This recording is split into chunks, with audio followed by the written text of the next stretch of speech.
participar con nosotros y ya tenemos en la línea al diputado por el PRI, Eloy García Tarín, a quien saludo con mucho gusto esta tarde. Eloy, ¿cómo me da gusto saludarte? Qué gusto saludarlos, ¿cómo están?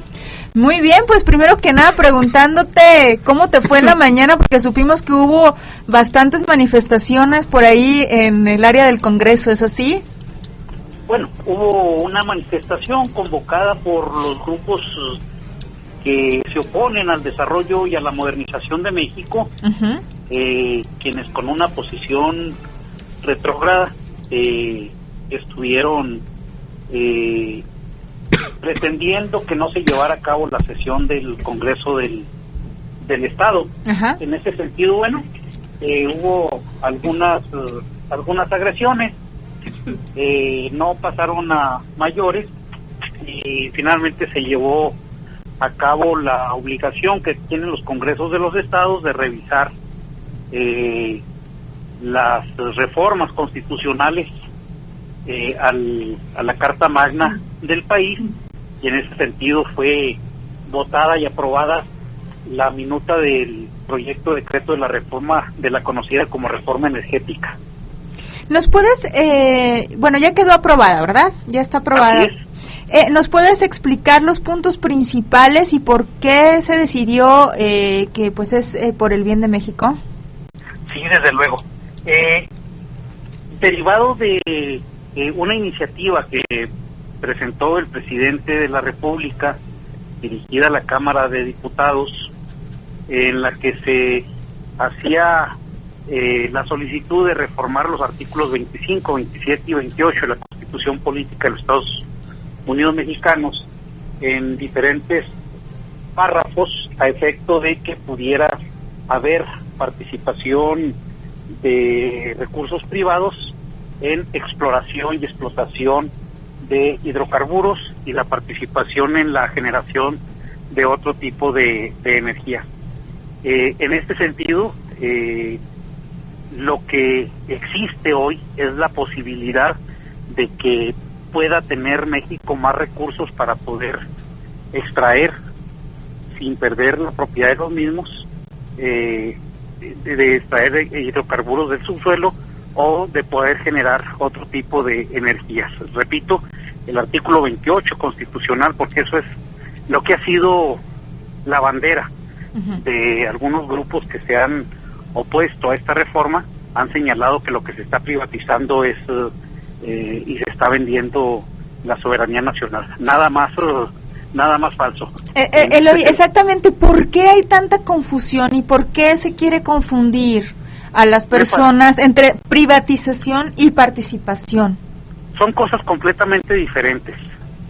Primero, señalar que aún con las reformas, el artículo 28 constitucional es muy claro en señalar que siguen siendo propiedad de la nación todos los recursos que se encuentran en el subsuelo, los hidrocarburos, y siguen siendo propiedad de la nación las empresas que generan y que procesan estos energéticos, así como en el caso también de la Comisión Federal de Electricidad y la generación de energía eléctrica, las redes de transmisión, la misma empresa de Comisión Federal de Electricidad.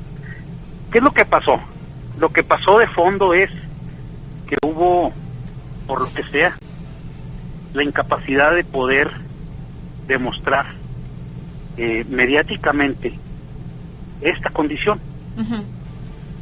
No fue posible para la Cámara de Diputados, para la Cámara de Senadores, haber fincado en la opinión pública que no estaba en riesgo ni estaba en juego la propiedad del petróleo mexicano, ni estaba en riesgo la propiedad de Pemex. Eso siguen siendo propiedad de la nación.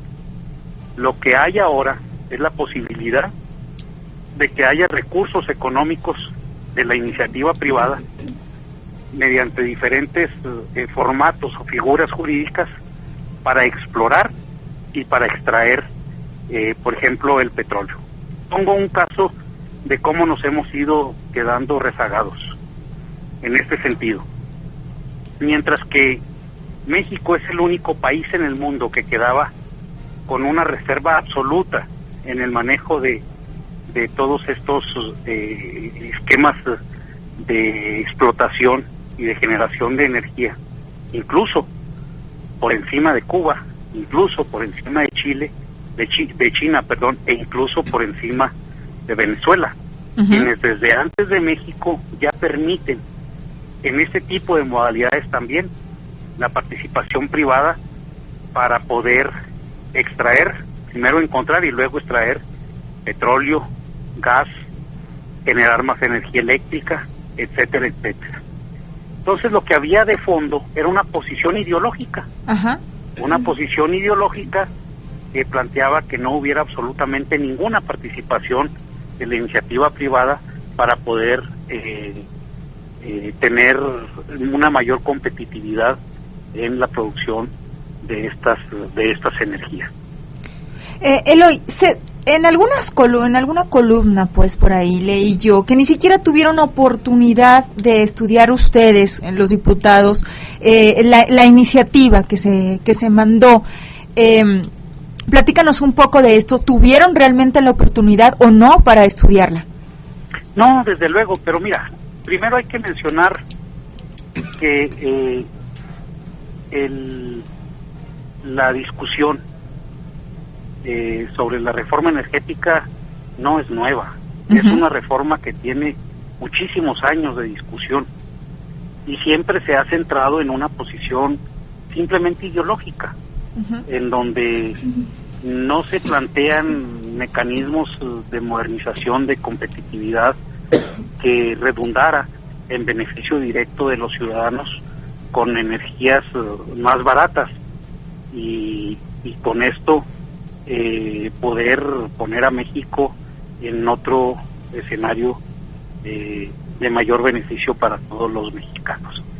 Primero, para hablar del procedimiento de manera muy rápida, nosotros no teníamos ni ningún congreso de los estados, tenía la posibilidad de plantear alguna modificación en los términos en que venía planteada la reforma. ¿Por qué? Porque esa ya se había hecho en la Cámara de Diputados y en la Cámara de Senadores. Entonces, le tocaba a los estados de la República nada más decir si se aprueba o no. Así de sencillo. Bueno, ¿y qué hubiera pasado si no se aprueba? O sea, si no la aprueba Chihuahua, ¿qué pasa? No Chihuahua ya nada, porque ya la habían aprobado otros 17 estados de la República. Esto es, ya tiene carácter de aprobación la reforma y está en condiciones pues de que ya sea mandada para su publicación por parte del gobierno federal. Pero obviamente lo que hay debajo, y además es válido, o sea, no es malo que haya discusiones en este sentido, que haya confrontación de ideas. Tampoco es malo ni negativo, obviamente, que haya quienes en una posición cerrada pretendan mantener el mismo estado de cosas como estamos desde hace 100 años en relación a esta circunstancia. Hay que señalar que la Constitución y en estos términos el Estatus de Petróleos Mexicanos, de Pemex, de la Comisión Federal de Electricidad y de otros mecanismos de generación de energía tenían 75 años inamovibles. Lo repito, o sea, ni Cuba, que tiene el esquema más cerrado, el estatus político más cerrado del mundo, está en estas condiciones. Se ha abierto para que haya participación privada de riesgo en este esquema. China de igual manera, Venezuela, Rusia, que era la génesis del pensamiento comunista, está en estas circunstancias. ¿Qué es lo que realmente aprobamos hoy? Para que haya claridad en el asunto. Hoy lo que aprobamos es la posibilidad, en virtud de que Petróleos Mexicanos, de que nuestro país no tiene los recursos ni la tecnología suficiente para poder extraer algunos recursos que están en el subsuelo. Vamos a poner dos casos muy concretos. El petróleo cada vez más se encuentra menos en tierra firme y los mayores depósitos de petróleo se encuentran en plataformas continentales marinas, esto es, en el mar. Y cada vez más están en aguas profundas. Llamamos aguas profundas arriba de 500 metros que tiene que perforar. Sí, de 500 metros de agua. Uh-huh. De ahí para allá el firme del suelo y la perforación hacia abajo. Uh-huh. Y aguas someras las que tienen menos de 500 metros. Bueno, cada vez tenemos menos petróleo en el mundo, obviamente en tierra firme y en agua somera, uh-huh. porque esos obviamente pues se van acabando en la medida en que se van extrayendo. Uh-huh. Hay perforaciones por encima de los 3.500 metros abajo del mar, de la profundidad del agua. Uh-huh. Y esto requiere de muchísimo dinero. Y tecnología, ¿no? Obvio, así es, que no tenemos. Tecnología, obviamente. Uh-huh. En el esquema en el que nosotros estábamos, Pemex corría con todo el riesgo. Si hacía una exploración y no fructificaba, Pemex corría con todo el riesgo y la pérdida de esta exploración. Igual, si se extraía algún tipo de petróleo que fuera más, que resultara más cara la extracción que lo que cuesta el petróleo, pues igualmente México iba con las pérdidas. Claro. Y pongo ejemplo nuestro vecino del norte en un mismo espacio, el Golfo de México. En el Golfo de México se han abierto más de 197 pozos por encima en aguas profundas y se abren ahorita alrededor de 50 perforaciones de gas en Estados Unidos con respecto a México. Lo que aquí significa es que nosotros estando en las mismas condiciones, Chihuahua es un ejemplo. Ajá. En Chihuahua tenemos por la zona de Ojinaga hacia el sur, por toda la línea divisoria de nuestro estado, tenemos Caché. Bueno, nosotros no tenemos una sola perforación para extraer el gas. Ajá. Y del otro lado de Estados Unidos hay cientos de pozos. ¿Cuál es la diferencia? Bueno, pues la diferencia es que allá sí entra la iniciativa privada, y en México la tenemos prohibido, pero además no tenemos los recursos, no tenemos el dinero para hacerlo.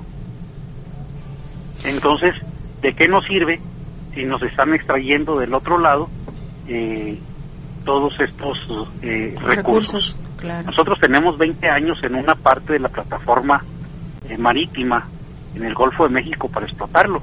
Si no lo hacemos, va a entrar el gobierno de Estados Unidos a explotarlo. Entonces, lo que no era posible hacerlo con recursos propios, hoy se va a hacer con recursos privados en un esquema de contratos. Ajá. En donde tenemos diferentes alternativas de pago. Una puede ser en el pago a plazos una vez que haya sido extraído, hacer el pago de lo que haya costado la exploración y la perforación. Uh-huh. Y el otro esquema es el pagar con petróleo. Uh-huh. En los mismos sentidos la inversión que se haya hecho. Pues la diferencia ahora va a ser que en vez de que los gringos, una vez pasado el tiempo, saquen el petróleo que está en nuestra misma área, bueno, pues nosotros podamos sacarlo en conjunto con la iniciativa privada y se le pague a la iniciativa privada lo que invirtió en exploración y en la explotación de estos hidrocarburos. Y lo mismo va a suceder con la electricidad y demás. Por eso, una vez que se regularice esta circunstancia y que tengamos una mayor producción y una mayor generación de energía, obviamente los costos de los hidrocarburos y de la energía van a bajar. Mira, tenemos cerca del 75% del costo de las gasolinas subsidiadas. Importamos 2/3 partes de la gasolina que requiere el país. Uh-huh. Entonces vendemos petróleo crudo y lo compramos las gasolinas más caras. Ya sé. Entonces, pues es un contrasentido esta situación. Así es. Bien, muchísimas gracias. Se nos acabó el tiempo, pero ojalá que pudieras, Eloy, quizá estar aquí con nosotros en vivo y a todo color para que nos explicaras con un poquito más de tiempo sobre esta reforma y sobre todo también, pues está la reforma política también. Y bueno, pues son cambios y espero que sean favorables y esperemos que podamos entenderlos de voz de alguien que está en los enjuagues de esto, mi querido Eloy. No, a la orden. Yo con todo el gusto y además agradecido del espacio que nos brinden para poder informarle a la ciudadanía, por lo menos en la visión que nosotros tenemos y con cifras, con números, más allá de una posición ideológica, que estos cambios son benéficos para el país. Muy bien, pues te agradezco mucho y que tengas muy buenas tardes. Gracias, buenas tardes, un abrazo.